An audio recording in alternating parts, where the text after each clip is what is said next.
en la semana.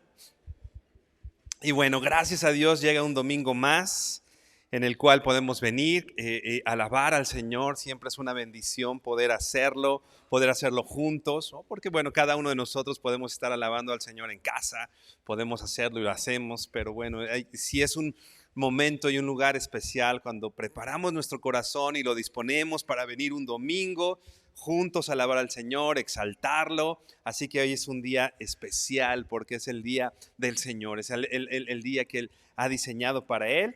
Y bueno, estamos en este tema que hemos estado ya por un par de semanas estudiando con respecto al Evangelio. Es totalmente importante, indispensable que como hijos de Dios sepamos qué es el Evangelio. Hemos dicho, a veces decimos que hablamos del Evangelio, sabemos que el Evangelio es el centro, vamos a decir, de nuestra fe, pero tal vez la definición o tal vez nosotros no hemos podido llevar una vida totalmente plena y empapada del Evangelio porque no conocemos a ciencia cierta qué es el Evangelio. Incluso cuando presentamos una predicación, presentamos la predicación del Evangelio a alguien, muchas veces también lo hacemos con ciertas cosas que tal vez no es lo que la Biblia enseña con respecto al Evangelio. Así que es totalmente importante saber, formarnos, ser entrenados y preparados, ¿no? Saber, como decía Pablo a Timoteo, poder trazar bien la palabra del Señor y poder entonces compartirla y darla a conocer a la gente que necesita tanto el mensaje que también ha transformado nuestras vidas, este mensaje que hoy hemos de escuchar y como hemos dicho, seguir preparándonos en él. Hace un par de semanas, si tú recuerdas, hablábamos en ese sentido del Evangelio, que era importante reconocer y saber primeramente quién es Dios y conocer a Dios para saber qué es el Evangelio.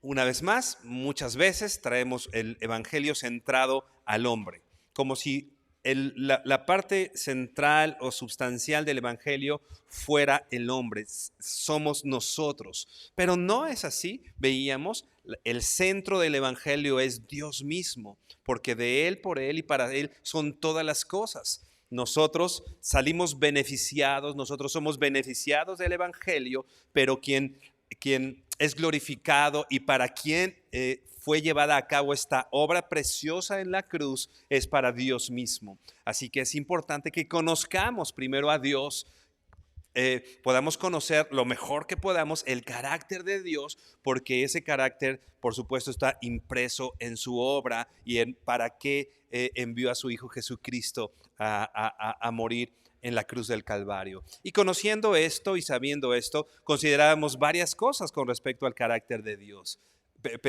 Platicábamos, aprendíamos que Dios es amoroso, que el Evangelio y la obra de Cristo obedecen al amor de Dios. Y nos preguntábamos, ¿por qué el Señor envió a su Hijo Jesucristo a morir en la cruz? Porque es amoroso, porque el Señor es amor. Pero también conocíamos y recapitulábamos que Dios es justo.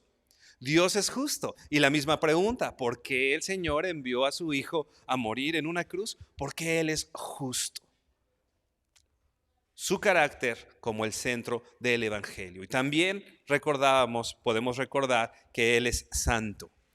Una vez más, porque el Señor envió a su Hijo Jesucristo a morir a la cruz, porque Él es santo. Y reconocíamos esos atributos del Señor para poder entender o ir avanzando en este entendimiento que tenemos del Evangelio. Dios es amor, Dios es amoroso, Dios es justo y Dios es santo.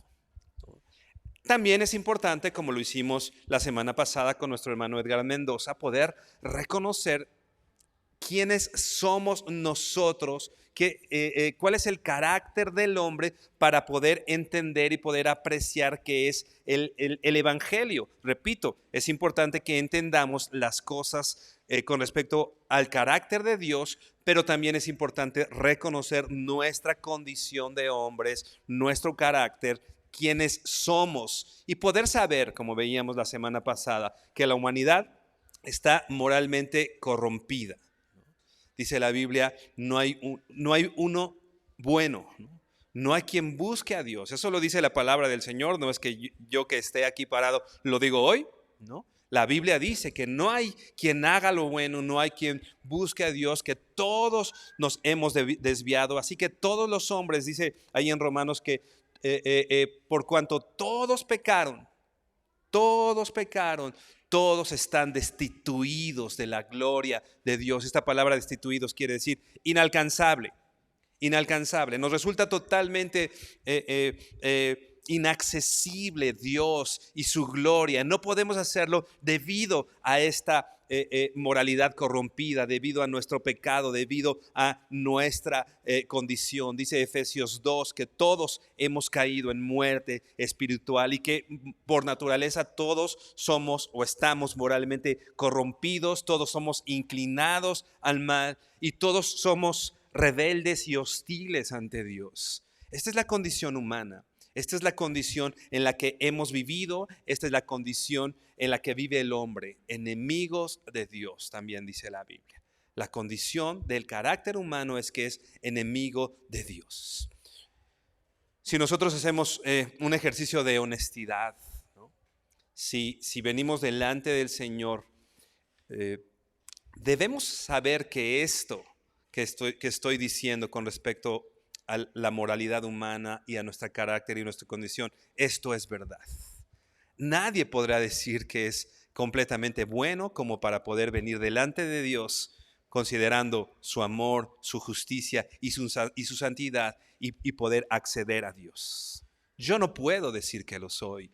Nadie puede decir que lo es, ¿no? Somos y debemos reconocer la condición humana, repito, para poder entender el Evangelio. Todos somos culpables. Ve por favor a Romanos 3:23. Ya lo decíamos, pero vamos a leerlo. Todos somos culpables. Dice Romanos 3:23, que seguramente muchos de ustedes saben de memoria. Dice, por cuanto todos pecaron y están destituidos de la gloria de Dios. Este versículo describe la condición del hombre. Este versículo describe la condición humana. Pero hermano, antes de continuar, te invito a que inclines tu rostro y que hagamos una oración. Bendito Señor, te damos gracias por tu palabra. Gracias, Señor, por la oportunidad que nos das hoy de escuchar tu voz y poder abrir nuestros oídos, Señor, espirituales, para la cual te pedimos, Señor, que nos des de tu don para poder entender, Señor, y poder saber, Padre, tus verdades, poder entender la obra que has hecho en nuestras vidas, Señor, y la obra que nosotros debemos presentar a aquellos que no te conocen, Padre. Permítenos saber quién eres tú. Permítenos saber quiénes somos nosotros y la gran obra que tuvo que ser llevada a cabo en esa cruz, Padre, para salvación nuestra, Señor, para la limpieza, Dios, de nuestros pecados, para poder apaciguar tu ira, Señor. Gracias te damos en el nombre de Jesús. Amén, amén. Es bueno saber, como veíamos hace un par de semanas y en la recapitulación que estamos haciendo hoy, es bueno saber que Dios es amoroso, ¿no? Dios es amor, es bueno saberlo. Es bueno saber que Dios es justo, ¿no? Todos queremos que si tenemos algún problema legal, si tenemos alguna circunstancia ahí, todos queremos que haya un juez justo que esté velando porque las cosas salgan de manera justa. Así que es bueno y es alentador poder pensar, Dios es amoroso, Dios es justo, Él gobierna y Él va a gobernar con justicia. Y es alentador también que Dios es santo. Eso es bueno, eso es esperanzador y es alentador. Pero contrastado con la condición del hombre, ahí es donde las cosas pueden cambiar. Ahí es donde quizá nuestro corazón empieza a cambiar con respecto a la esperanza que tenemos, ¿no? Porque si Dios es justo, tiene que aplicar justicia en mí. Decíamos, a veces predicamos, Dios es amor y eso es una verdad, pero a todos nos gusta escuchar que Dios es amor. Y eso está bien, es una verdad. La Biblia dice que Dios es amor y lo estudiamos. Pero y bueno, decimos, Dios es justo, ¿no? También es alentador y es bueno. Pero cuando nos dicen, Dios es justo y va a aplicar justicia en ti, es cuando las cosas de pronto cambian. Porque nos gusta que Dios sea justo, ¿no? Con alguien más, con los que consideramos que tienen que recibir una sentencia de acuerdo a su pecado, a su manera de actuar. Pero cuando nosotros somos los que vamos a recibir eso, las cosas cambian. Entonces, es bueno saber del amor, de la justicia y de la santidad de Dios, pero cuando es contrastada con quienes somos nosotros, las cosas de pronto cambian. Y este es un dilema. Este es un dilema importante. El pastor Paul Washer llama así justamente esto, el gran dilema, el gran dilema. ¿Y cómo lo plantea Paul Washer? Él dice, ¿cómo puede Dios ser justo y perdonar a los que justamente deberían ser condenados? Ya establecimos, Dios es justo, pero nosotros como seres humanos, como raza humana, por justicia tendríamos que recibir una condenación de acuerdo a nuestros pecados. Entonces el dilema es este, cómo Dios, sin dejar de ser justo, puede seguir siéndolo, justificándonos a nosotros. Y cuando estoy hablando de pecadores y de gente o como dice Paul Washer, que tiene que ser condenada, no quiero que solo pensemos en los ladrones o en un violador o aquellos pecados escandalosos que incluso a nosotros nos escandalizan, ¿no? Estoy hablando de la condición pecaminosa del hombre. Dicho en otras palabras, estoy hablando de ti y de mí, porque todos somos pecadores y todos, por cuanto todos pecamos, leíamos ya en Romanos, estamos destituidos de su gloria, ¿no? Todos, decía el salmista, en pecado me concibió mi madre. Por la raza humana viene arrastrando una condición pecaminosa. No somos buenos. Hay quien dice que el ser humano es bueno por naturaleza, pero esto no es lo que dice la Biblia. El ser humano no es bueno por naturaleza. Tú a tus hijos les tienes que enseñar las cosas buenas. Las cosas malas las aprenden, ¿no? Bueno, no las aprenden, las hacen, ¿no?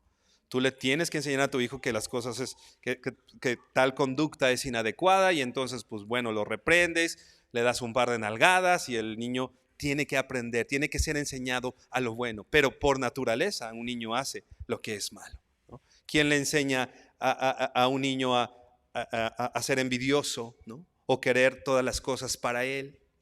¿Quién le enseña a un niño? Tú no le enseñaste, contéstale mal a tu mamá. Es una lección. No, no le tienes que enseñar eso. El niño le contesta mal a su mamá, es rebelde. Okay. Digo el niño, los niños, estoy hablando de nosotros. Nosotros por naturaleza somos pecadores. Así que cuando yo hable del hombre pecador, no pienses solamente en aquellos hombres que están en la cárcel. Somos nosotros. Somos nosotros. Esa es nuestra condición. Nosotros merecemos justicia.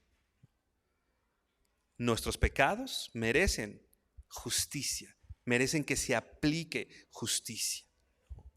Muchos cristianos hablan del pecado, ¿no? Como si fuera un pequeño, dicen por ahí, como un pequeño disgusto para Dios. Yo pequé, pero bueno, es un pecadito chiquito y pues entre Dios y yo que somos amigos, ¿no? Es algo que Él puede pasar por alto, ¿no? No es así. Ya establecimos, Dios es justo y en su justicia Él tiene que aplicar su ira, que es la reacción de Dios ante el pecado. Él tiene que establecer justicia. Así que el pecado no solamente es un pequeño disgusto que le damos a Dios, no solamente es pedir disculpas, ¿no? Ya el Señor ya me disculpó. No solo implicó eso. Quizá hoy venimos delante de Dios y le pedimos perdón y Él nos perdona. Pero el perdón de Dios no solo implica que tú le pidas perdón. El perdón de Dios implicó la muerte de su Hijo Jesucristo. Así que el pecado no es pequeña cosa, ¿no? El pecado no es algo chiquito. el pecado costó la sangre del Hijo de Dios en una cruz. Y haciéndolo más personal, no solo el pecado, mi pecado, mi rebeldía, todo mi pecado costó la sangre de Jesucristo. Que Él fuera maltratado, que Él fuera primero el Hijo de Dios tomando forma de siervo, de hombre, y llevado a una cruz. Tu pecado fue tan grande que llevó al Hijo de Dios a la cruz. Tú dime si no es de importancia el pecado. El pecado es un tema importante que a veces no nos gusta escuchar. Es más, a veces aquí arriba no nos gusta decirlo, ¿no? Porque nos gusta, Dios es amor, ¿no? Pero cuando decimos, Dios es justo y va y tiene que aplicar justicia en nuestro... no sé, a mí no me gusta que me digan pecador. ¿A ti te gusta? No. Es más, no me gusta que deja tu pecador, o sea, no me gusta que me diga, oye, te equivocaste en eso. Oh, luego uno así como que, pero si yo, ¿no? ¿O te gusta? Sí, te gusta a ti. Bueno, a mí no. No nos gusta escuchar, pero el que no nos guste escuchar no quiere decir que no tengamos esa condición. ¿Y sabes qué?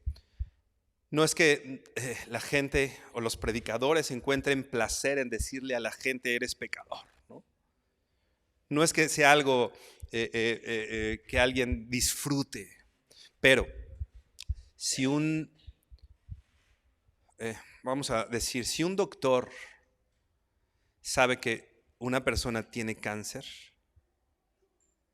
y si él es responsable, tiene que decirle, porque tiene que tomar medidas con respecto a su enfermedad. Si tú tienes una persona amada que sabes que está enfermo y por amor omites cualquier información, por amor no le digo que está enfermo, entonces pues, ¿sabes qué? Se va a morir, ¿no? Por amor tú le dices, ¿sabes qué? Estás enfermo y necesitas medicamento y necesitas cambiar tu estilo de vida y necesitas algo con respecto a tu enfermedad. Así que muchas veces pensamos, no nos gusta escuchar que somos pecadores, no nos gusta decir que somos pecadores, pero un acto de amor es poder revelarnos a nosotros mismos nuestra condición de pecado. La gente tiene que saber que es pecadora y que su pecado, a su pecado obedece la justicia de Dios. Y la paga del pecado es muerte. Dios es justo y debe aplicar su justicia. Ve por favor a Proverbios 17. Proverbios 17, versículo 15. Dios es justo, Él no puede ver la injusticia. Y pensando en este dilema, cómo un Dios justo puede justificar a alguien pecador, alguien que no merece esa justicia. Dice Proverbios 17:15, el que justifica al impío y el que condena al justo, ambos son igualmente abominación a Jehová. Dice, el que justifica al impío es abominación. Nosotros hemos dicho muchas veces aquí que el Señor nos ha justificado y que nosotros somos pecadores. Entonces, ¿cómo le hacemos con esto?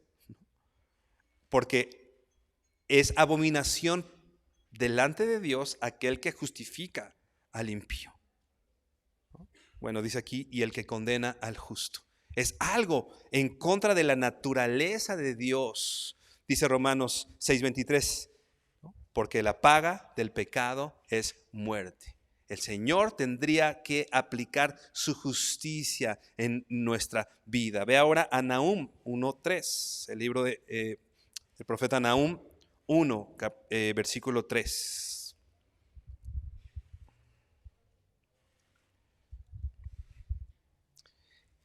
Y dice así, Nahum 1:3, Jehová es tardo para la ira y grande en poder. Y hasta ahí vamos bien, ¿no? Jehová es tardo para la ira, Él es grande en poder, es poderoso. Pero ¿qué dice más adelante? Y no tendrá por inocente al culpable. Este es el carácter justo de Dios. Él no va a tener por inocente al culpable. ¿Te has sorprendido pidiéndole justicia a Dios? ¿No? Muchos de nosotros le hemos pedido justicia al Señor. Pero las cosas cambian cuando la pedimos para nosotros. Porque la paga del pecado es muerte. Y si el Señor aplicara plenamente su justicia en ti y en mí, tendríamos que estar muertos y condenados a la muerte eterna. Porque Él no va a tener por inocente al culpable. Te voy a leer la Nueva Traducción Viviente de este mismo verso, Nahum 1, versículo 3. La Nueva Traducción Viviente dice así: el Señor es lento para enojarse, pero su poder es grande y nunca deja sin castigo al culpable. Dios nunca deja sin castigo al culpable. Otra vez, estamos resolviendo este dilema. La Biblia dice que Él nunca va a dejar a un culpable sin castigo. ¿Cómo es que el Señor me puede entonces justificar cuando yo ya entendí que soy culpable? ¿Qué tiene que pasar? Hay una condenación, ¿no? Por cuestión de tiempo no lo vamos a leer, pero dice Marcos 9:43, ¿no? Si tu mano te fuese ocasión de caer, córtala. Y dicen ahí varios versos de ese pasaje. Dice que es mejor, en este caso, por ejemplo, ir manco que teniendo las dos manos e ir al infierno. La Biblia habla de condenación eterna y la Biblia habla del infierno. No lo vamos a leer todo por cuestiones de tiempo, pero en tu Biblia está la condenación que obedece al pecado, ¿no? En el verso 45 también dice que es mejor ir solo con un pie que con los dos pies y ser echado al infierno y al fuego que no puede ser apagado. El versículo 47 dice: mejor te es entrar en el reino de Dios con un ojo que teniendo dos ojos y ser echado al infierno. ¿Sabes qué, hermano? Esto es lo justo. Esta es la justicia. Otra vez, no nos gusta escuchar hablar del pecado, ¿no? El infierno es una palabra fuera de moda en las iglesias cristianas porque no nos gusta escuchar. Pero para poder encontrar el remedio a nuestro pecado, para poder encontrar el remedio a nuestra enfermedad, debemos conocer primeramente nuestra condición. Hermano, amigo que nos visitas, la condición del hombre es pecaminosa, es tendiente al mal, y el Señor tiene que aplicar justicia, y la Biblia habla de un lugar donde esa justicia va a ser aplicada, y dice aquí que es el infierno, que es un lugar de tormento. Esto dice la Biblia. Esto es lo justo. Esto es lo justo. Entonces, el gran dilema: ¿cómo puede el Señor justificar a los pecadores y seguir siendo justo? Ve por favor a Romanos 3:26. Romanos 3:26.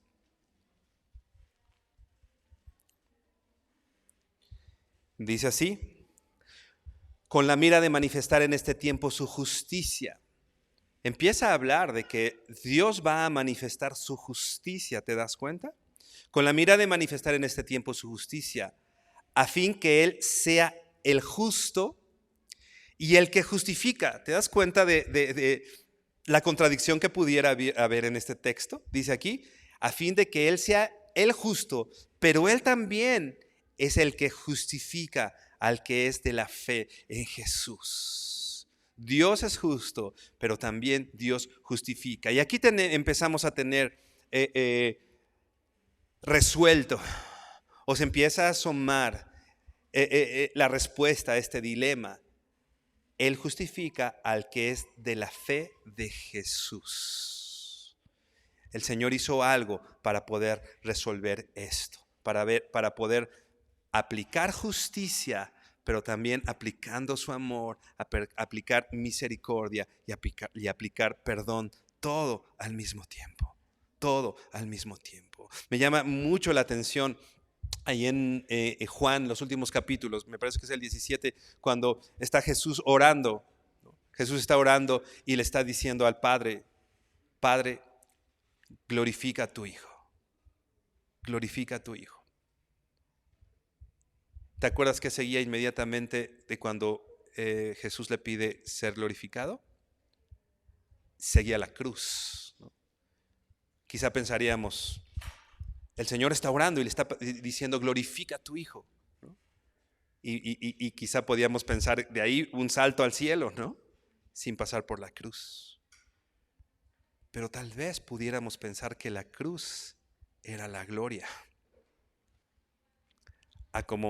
Diferente a como nosotros quizá lo pudiéramos imaginar. Porque la gloria de Dios, cuando se habla de la gloria de Dios, es cuando se muestra totalmente quién es Él, todo su atributo, todo su carácter. Y todo su carácter estuvo en la cruz. Su justicia, pero al mismo tiempo su amor, pero al mismo tiempo su misericordia, al mismo tiempo su gracia, al mismo tiempo su santidad. Por eso Jesús pedía, glorifica a tu Hijo, muestra quién eres tú. Era decirle, llévame a la cruz, para que muestres tu gloria, tu amor, tu santidad, tu justicia, tu gracia en mí. Él es justo, pero también Él es el que justifica. Muchos hombres a lo largo de la historia, a través de la Biblia, han escuchado las palabras del Señor y desde el principio encontrado esperanza y la respuesta al pecado del hombre y la respuesta a la corrupción moral del hombre. Ve por favor a Génesis 3:15. Vamos a leer desde el 14, Génesis 3:14.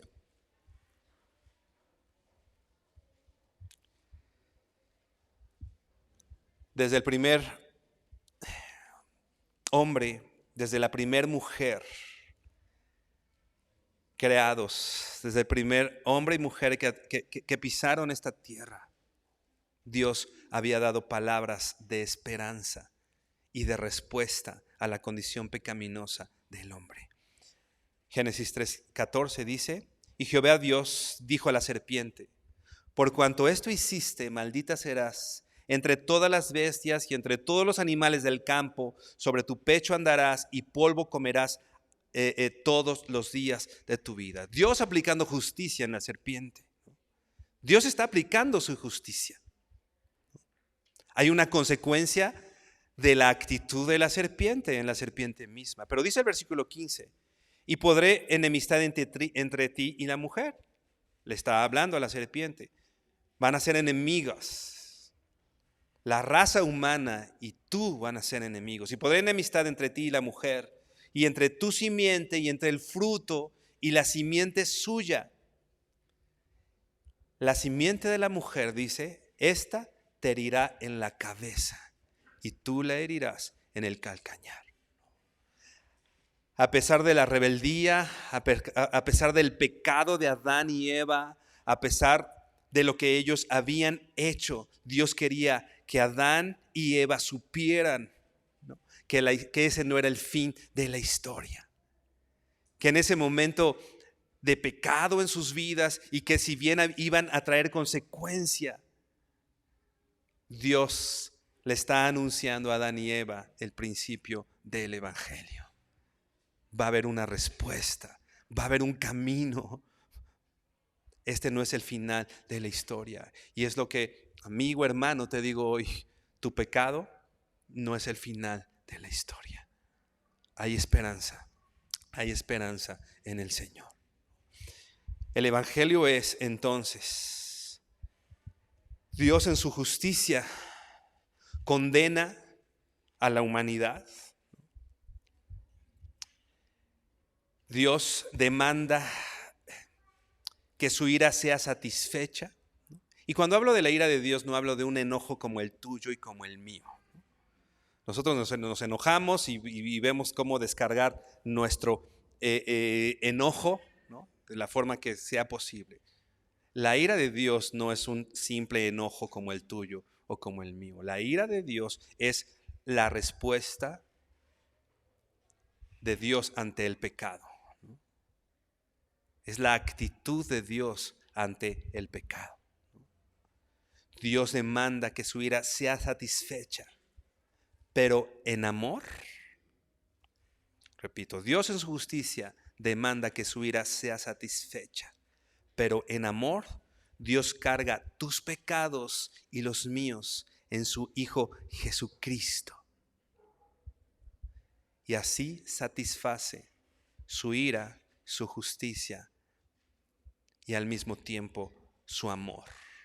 El Evangelio es esta verdad. Dios es justo, Dios es santo, Dios es amor. Y tú y yo somos pecadores moralmente corrompidos. Pero el Señor desde Génesis 3:15 nos da esperanza. Tú le herirás en el calcañar, le dice a la serpiente, pero el hijo de la mujer te herirá en la cabeza. Hay una victoria anunciada desde el Génesis y que hoy nosotros podemos vivir plenamente. La victoria es del Señor en aquella cruz. Dice la Biblia que en esa cruz estaba el acta de decretos que había en contra de nosotros. Todo lo que debías. Imagínate el acta de decretos contraria a ti, de acuerdo a todos tus pecados. ¿Podrías hacer ahorita una lista de todos tus pecados? Yo no. O sea, no habría un cuaderno en el cual cupieran todos. Imagínate todo lo que nosotros merecíamos de acuerdo a nuestro pecado. En la cruz, todo eso contrario a ti estaba. Y dice el Señor que lo quitó del medio, triunfando en la cruz, triunfando sobre sus enemigos. Quitando de en medio eso, repito, en un lugar, en la cruz del Calvario. Ahí donde el Señor fue maltratado. A mí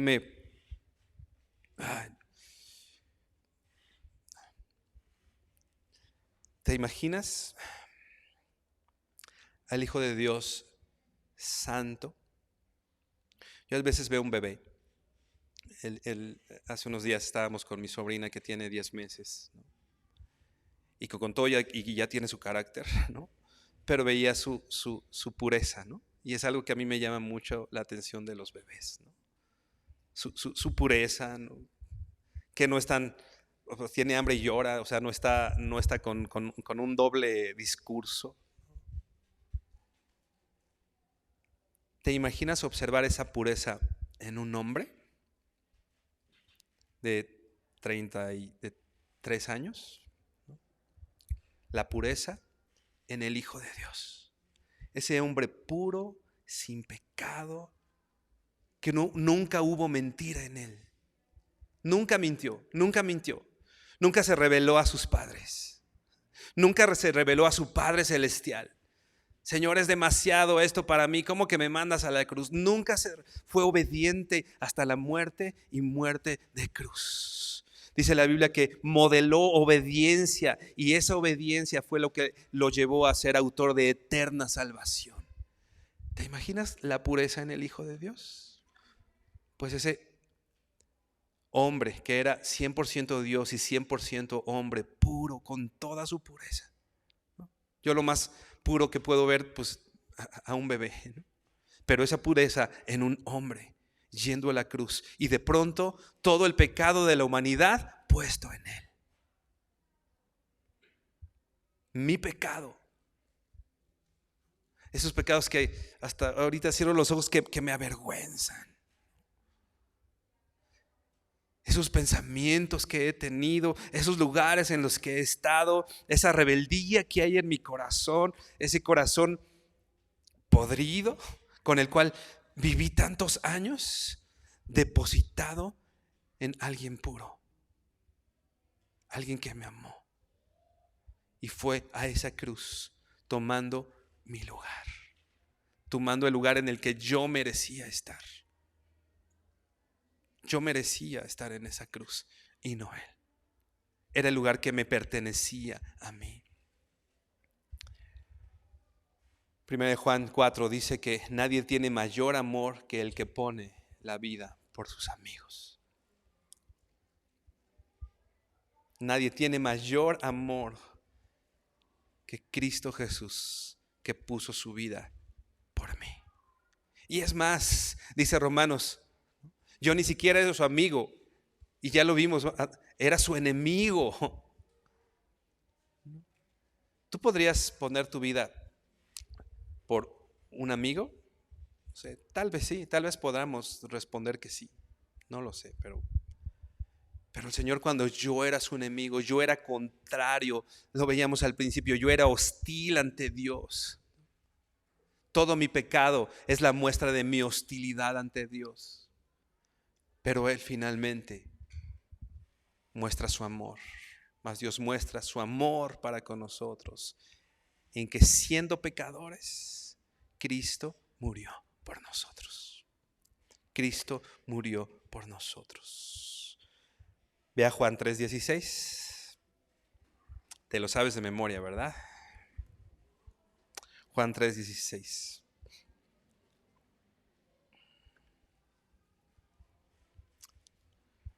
¿Qué dice? Porque de tal manera, de una manera tan grande, tan alta, dice este canto de los niños, ¿no? El amor de Dios es tan maravilloso, tan alto, tan grande. Pusimos en perspectiva nuestro pecado y la gravedad de nuestro pecado. Pero el amor del Señor está por encima, es más grande, es más alto, más ancho, porque de tal manera amó Dios al mundo que ha dado a su Hijo unigénito, para que todo aquel que en Él cree no se pierda, mas tenga vida eterna. ¿En dónde? En la cruz del Calvario, donde el Señor llevó en sus heridas, con su muerte, con sus heridas en las manos, en su costado, traspasado, humillado, casi desnudo, tomando el lugar que a mí me pertenecía en la cruz, ese lugar donde se aplicaba uno o quizá el más, o uno de los mecanismos de tortura más crueles que ha existido en esta tierra, de tortura física, pero también de vergüenza, de humillación.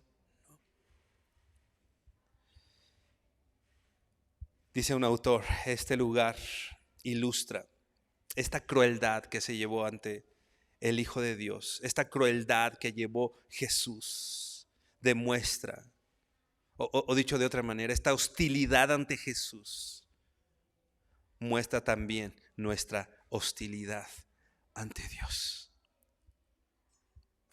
La hostilidad con la que fue muerto Jesús es la misma hostilidad que tú y yo habíamos presentado ante Dios. La hostilidad, el maltrato a Jesús, no solo lo hicieron los soldados romanos, lo hicimos tú y yo con nuestro pecado. Y en la cruz se ilustra el amor tan grande de Dios, sujetándolo a esta, una de las peores, como decíamos, formas de tortura, donde nuestro pecado cayó en él. En segundo lugar, este autor dice, esta gran crueldad en contra de Jesús ilustra la grandeza de nuestro pecado contra Dios. Por eso es importante poner en perspectiva nuestros pecados.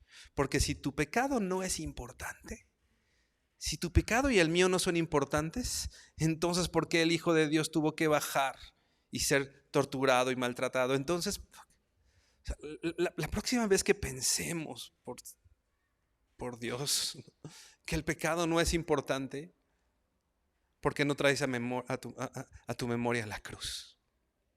Tan importante es, tan grave es, que el Hijo de Dios fue muerto y traspasado por nuestros pecados. Tú dime si no es importante. Tú dime si no le tenemos que dar importancia al pecado. El pecado es grave y merece muerte.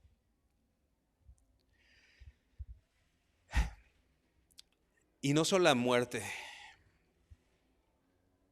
física, tal cual como Jesús la llevó, sino la ira de Dios derramada sobre el pecado. En esa cruz, nosotros lo que alcanzamos a apreciar fue el maltrato físico de Cristo, ¿no? Lo que pensamos hoy, lo que hemos visto en las películas, lo físico. Pero eso no fue lo grave del asunto. ¿Te imaginas la ira de Dios derramada en su Hijo Jesucristo? Yo creo que las heridas pasaron a segundo plano. Lo vamos a ver más adelante. Cuando, por ejemplo, el Señor le dijo a su padre: ¿por qué me has abandonado? Yo no recuerdo, seguramente las hubo, pero no hay en la Biblia registrada una queja, un ay de Jesús cuando traspasaron sus manos, sus pies. Dice que como oveja fue llevado al matadero. Pero sí ve un ay ante el abandono del Padre. Dios mío, ¿por qué me has abandonado? Ve por favor a Gálatas 3, versículo 13.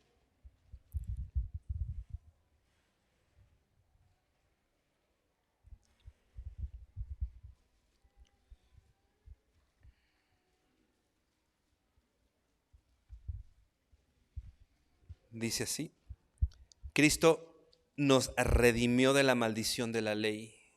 Y dice, hecho por nosotros maldición. Porque está escrito, maldito todo el que es colgado en un madero. Jesús se hizo, el Hijo de Dios se hizo maldición por ti y por mí. La semana pasada hablábamos, nuestro hermano Edgar hablaba de la imputación del pecado, ¿no? Lo mencionabas un poquito al principio, este pecado que desde Adán, ¿no?, es atribuido a todos nosotros, ¿no? Y somos pecadores, esa es nuestra condición, la imputación del pecado, ¿no?, sobre nosotros. Pero ahora es la imputación de tu pecado en Cristo. Nuestros pecados le fueron imputados a Jesús y Él fue condenado y Él fue tratado como culpable. Dios puso nuestros pecados en su cuenta. Los transportó de ti y los puso en Jesús. La imputación de tu pecado, a diferencia como lo que estudiábamos, ¿no? La imputación de ese pecado que por mi condición de humano la tengo yo, pero que ahora es imputada en Cristo Jesús, y la condenación del pecado ahora en la cruz está depositada en Cristo. El pecado de la humanidad. Veis a Isaías 53. Isaías 53, versículo 6.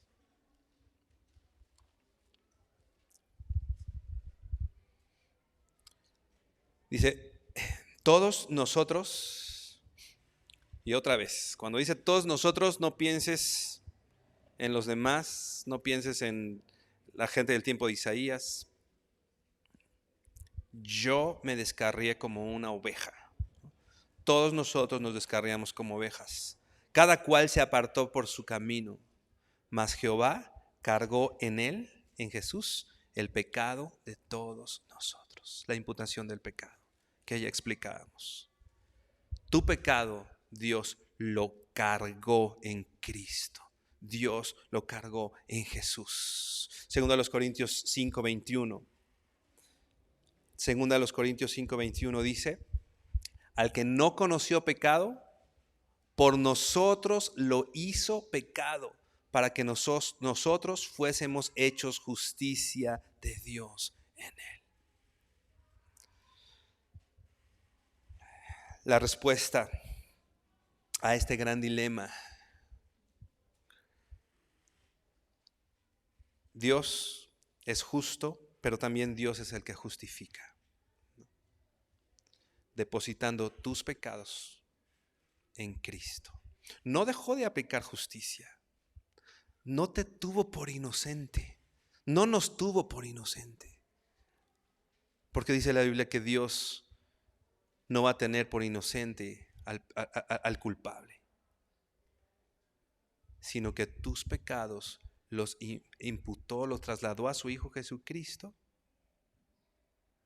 y entonces en Él fue su justicia, su ira. Jesucristo fue hecho maldición. Entonces podemos observar un Dios justo y un Dios amoroso. Mateo 27:46.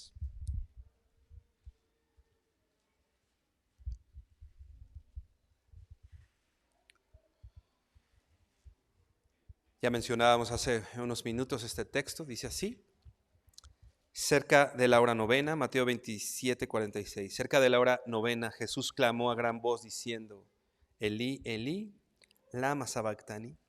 Esto es: Dios mío, ¿por qué me has desamparado? La ira de Dios depositada en su Hijo Jesucristo. Su santidad, la santidad de Dios lo llevó a abandonar a su Hijo, en cual estaba depositado el pecado de la humanidad. ¿Te das cuenta de la grandeza? La ira de Dios, decíamos, no es una emoción incontrolable como la tuya y la mía. La ira de Dios es el resultado de su santidad. La ira de Dios es el resultado de su justicia. La ira de Dios es el resultado de su amor. La ira de Dios es el resultado de su amor y de su bondad. Hemos dicho varias veces aquí que Cristo, a veces vemos a Cristo como víctima de la situación, ¿no? Que fue llevado ahí injustamente.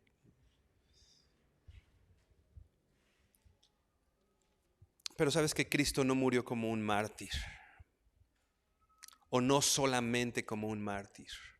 ¿Qué hace diferente a Esteban, por ejemplo, que fue muerto, ¿no?, apedreado por su fe? Pero ¿qué hace diferente la muerte de Jesús? A Esteban su muerte lo hace un mártir, pero a Jesús su muerte no lo hace un mártir. A Jesús su muerte lo hace el Redentor de la humanidad. Él puso su vida. ¿Qué dice él? A mí nadie me la quita. Yo pongo mi vida. O sea, de manera voluntaria, el Señor dijo: a ver, Juan, te amo tanto, déjame tomar tu lugar. A ver, fulanito, ponle tu nombre. Te amo tanto, pero soy tan justo que no puedo dejar de aplicar justicia. Y fue de manera voluntaria, repito, no como un mártir, sino como el Redentor de la humanidad. Que decía Juan: he aquí el Cordero de Dios que quita el pecado del mundo. Y ese era el ministerio de Jesús en esta tierra. El Señor hizo milagros en esta tierra, sí, hizo muchas cosas, sí, pero el Señor a lo que venía, esas cosas las hizo para mostrar quién era, para mostrar que era Dios. Pero a lo que vino a esta tierra es a esa cruz, a morir por los pecadores, aplicando o sin dejar que Dios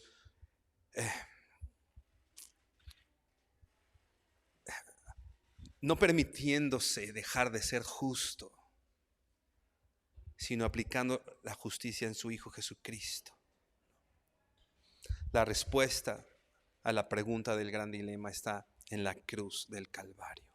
La muerte en sustitución de los pecadores, poniendo ahí a Jesús. Y es por eso que un Dios justo, santo, puede justificar al impío. Porque Dios mismo tomó tu lugar y el mío. Ve por favor al Salmo 85, versículo 10. Un Dios justo y santo puede justificar al impío, porque en la muerte de Jesús la misericordia y la justicia fueron perfectamente reconciliadas. La maldición y la condenación fue correctamente ejecutada y fuimos salvos por misericordia. Dice el Salmo 85:10. La misericordia y la verdad se encontraron. Y si puedes notar, son cosas que podrían parecer contrarias, ¿no? La misericordia y la verdad se encontraron. Y luego dice, la justicia y la paz se besaron. La justicia de Dios y la paz. ¿Te das cuenta? Al mismo tiempo, la justicia y la paz. Dice la traducción en lenguaje actual, dice, la justicia y la paz sellaron su encuentro con un beso. ¿En dónde? En la cruz. Como te decía, podría parecer que la justicia, ¿no?, me podría impedir acceder a la paz. Pero en la gran obra de salvación de Dios en la cruz, la justicia y la paz se encuentran y sellan su pacto con un beso. Se hacen los mejores amigos. La justicia y la paz se besaron. Y cuando hablo de paz, no estoy hablando de la ausencia de problemas, ¿no? Porque a veces tenemos algún problema y creemos que no tenemos paz. Justa esta es la definición de paz. No el que no vayas a tener problemas. ¿Qué dice la Biblia? En este mundo vas a tener aflicción. El que quiera vivir piadosamente padecerá persecución. Entonces, ¿dónde está la paz, no? ¿Sabes qué es la paz? Que puede estar pasando todo eso. Puede estar pasando persecución. Puedo estar teniendo problemas en mi trabajo, en casa. Puedo estar enfermo. Puedo tener tantas cosas. Pero ¿sabes qué es la paz? Estoy reconciliado con mi Creador. Estoy reconciliado con el Rey del universo. Estoy reconciliado con aquel a quien le rindo cuentas, ¿no? Y aquel a quien le doy cuentas me dice, bien, buen siervo y fiel, en lo poco has sido fiel, sobre mucho te pondré, entra en el gozo de tu Señor. El Señor nos ha reconciliado con Él mismo. Esta es la paz. No que no pase el camión de la basura, ¿no? No que no te vayas a pelear un día con tu esposo, con tu esposa. No que tus hijos estén bien todo el tiempo. La paz que me da, que cuando pase lo que pase, yo cierre mis ojos, el último día de mi vida en esta tierra, los voy a abrir enfrente de mi Salvador. Esa es la paz. Esa es la paz. La justicia y la paz se besaron. Dios aplicó toda su justicia y nos reconcilió con Él. Una vez más, ve a Romanos 3:26 que ya leíamos.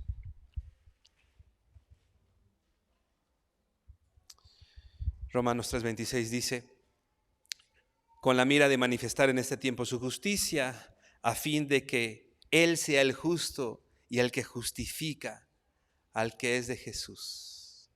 Otra vez, el que justifica al que es de la fe de Jesús. ¿Te das cuenta? La justicia y la paz se besaron. Solo Dios podría ser justo. Y no solamente, Dios pudo haberse limitado a aplicar justicia y enviarnos a todos al infierno, ¿no? Y hubiera sido justo. No hubiera dejado de ser justo. Eso es lo que por justicia nos merecemos. Y Él pudo haber hecho eso. Solo Dios podría encontrar la manera de ser justo y al mismo tiempo justificar, como dice el texto, a todos aquellos que creen que Jesucristo es el Señor. ¿Cuál es la respuesta entonces? Dios cargó. ¿Por qué puedes tener reconciliación con Dios? ¿Por qué puedes tener paz para con Dios? ¿Por qué puedes tener esa paz que sobrepasa todo entendimiento? Si hemos sido pecadores, si ofendimos a Dios. ¿Por qué? ¿Por qué? Porque Cristo, porque Dios cargó todo nuestro pecado en Cristo. Y ese es el Evangelio. ¿Te das cuenta que en el Evangelio el que reluce, el que brilla, el que muestra su gloria es Dios y no nosotros? ¿Quién es el protagonista del Evangelio? Dios. Nosotros, una vez escuchaba a un pastor que decía, nosotros solamente somos el medio de contraste, ¿no? Medio de contraste, ¿no? Cuando te hacen algunos estudios clínicos, ¿no? y que te ponen alguna sustancia, no porque esa sustancia sea importante, sino para hacer resaltar cómo están tus órganos, ¿no? Para hacer resaltar mi pecado, mi maldad, la grandeza de mi pecado es el medio de contraste para resaltar su bondad, su amor, su gracia, su misericordia, para hacer resaltar toda su gloria y quién es Dios. Hemos dicho, ¿no? A veces el ignorar lo que es el Evangelio nos hace vivir una vida no plena en Cristo. Y llegan las situaciones difíciles. Y como tenemos un evangelio centrado en nosotros, en el que al parecer nosotros somos los importantes y nosotros somos el centro, no podemos vivir una vida, repito, plena y una vida en Cristo porque no entendemos el evangelio. Pero por eso podía decir el apóstol Pablo, ¿no? Sé vivir en pobreza, en riqueza, fue apedreado. Por eso podía decir el apóstol Pablo, todo lo puedo en Cristo que me fortalece. No por la ausencia, o sea, ¿te imaginas? Fue apedreado, ¿no? ¿Alguien aquí ha sido apedreado por Cristo? El apóstol Pablo sí, ¿no? Y perdió todo el dinero que tenía por Cristo. ¿Alguien aquí lo ha perdido todo por Cristo? ¿No? El apóstol Pablo sí. Y el apóstol Pablo decía, todo lo puedo en Cristo que me fortalece. Porque su mirada no estaba puesta en Él, sino en el autor y consumador de la fe. Así que, hermano, por eso hoy podemos vivir con problemas, situaciones difíciles, porque ya no nos centramos en lo que ven nuestros ojos, no poniendo nuestra mirada en aquellas cosas que se ven porque son temporales, sino más bien en las que no se ven porque esas son eternas. ¿Qué te parece si ahora, como hijos de Dios, dejamos de fijarnos en esas cosas temporales y empezamos a poner nuestros ojos en lo eterno? Cierra tus ojos. Vamos a orar. Bendito Señor, te damos gracias. ¿Quién podría entender esto, Señor? ¿Quién podría entender, Padre? Primeramente, ¿quién eres tú, Señor? ¿Y quién podría entender al contrastar tu santidad y tu justicia con nosotros, Señor? ¿Quién podría entender, Señor, que tú mismo serías quien proveería, Señor, justicia y justificación y santidad para tus hijos, Señor, en la muerte de tu Hijo Jesucristo, Señor?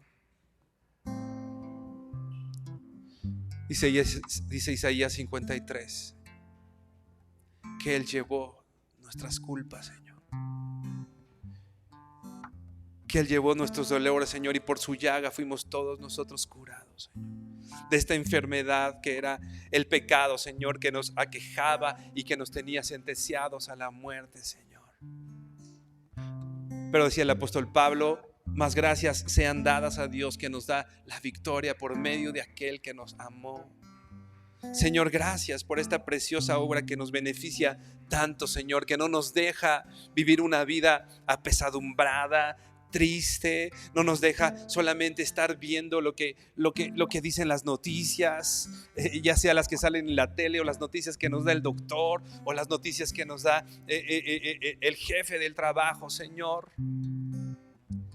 Si no podemos vivir tranquilos, Señor, y en paz, porque la paz que no entiende este mundo es la paz que tenemos nosotros, Señor. Esa paz que sobrepasa todo entendimiento es que en medio de la crisis, que en medio del caos, Señor, tú nos tienes de tu mano y nos tienes abrazados, Señor, y nos muestras tu amor y estamos reconciliados contigo, Señor, y nos amas porque eso dice tu palabra, Señor, porque de tal manera nos amaste, Señor, que enviaste a tu Hijo unigénito para que hoy, Señor, que tenemos la fe en Jesucristo, no estemos perdidos, Señor, sino tengamos vida eterna, Señor. Y hoy, Señor, tenemos la plena certeza, hoy tenemos toda la confianza, Señor, que cuando termine todo esto te vamos a ver, Señor, y vamos a tener un cuerpo semejante al tuyo, Señor, porque te veremos tal cual eres tú, Señor, y esa, Padre, es nuestra esperanza, Señor. Gracias, Señor, porque eres bueno, Señor, y muestras tu amor para con nosotros, en que siendo aún pecadores, Cristo murió por nosotros, Padre. Gracias por tu muerte, por lo que significa tu muerte y resurrección. Te bendecimos, Señor, te honramos en el nombre precioso de tu Hijo Jesucristo. Amén y amén.